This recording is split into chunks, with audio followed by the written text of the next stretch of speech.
let's get into the cloud here. AWS won a $10 billion deal to supply the NSA.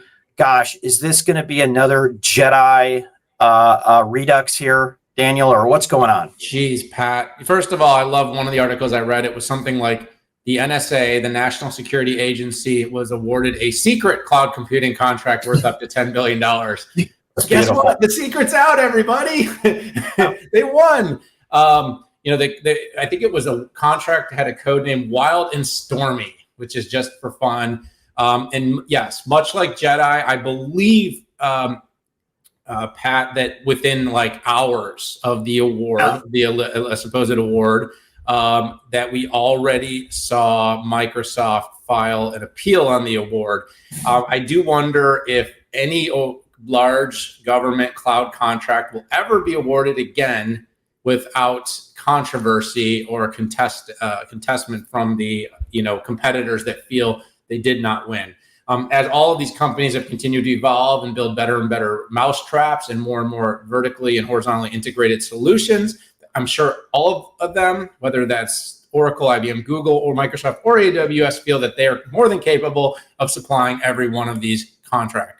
The details on this award are pretty sparse, Pat. So I actually think, the most interesting debate here really is, what does the future of government contracting for cloud look like? And so, my take here, Pat, is two things. I want to keep this particular segment kind of short because we went a little extra on the beginning one, so we have to always make up for it. But to what I had just said is, I think, Pat, unfortunately, we will see every major cloud contract in our future will be contested. And secondly, I actually do believe that single award is going to go by the wayside in the future. And this will go by the wayside as almost instantly as fast as we saw CEOs like Andy Jassy and Satya Nadella stand up and acknowledge that multi-cloud is a thing.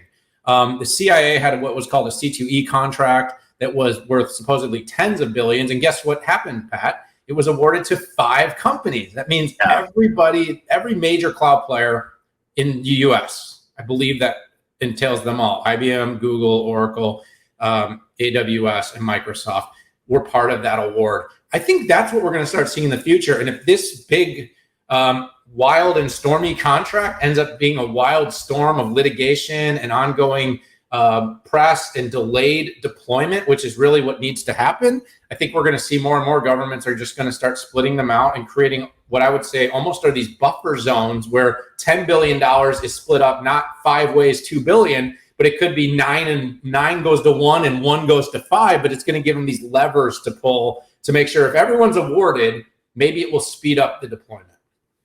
Yeah, I'm really wondering if this will actually help multi-cloud become easier, right? Because today, multi-cloud is not easy, right? You have to have a data plane, you have to have a security plane, you have to have a lot of other things, networking plane. Networking is different.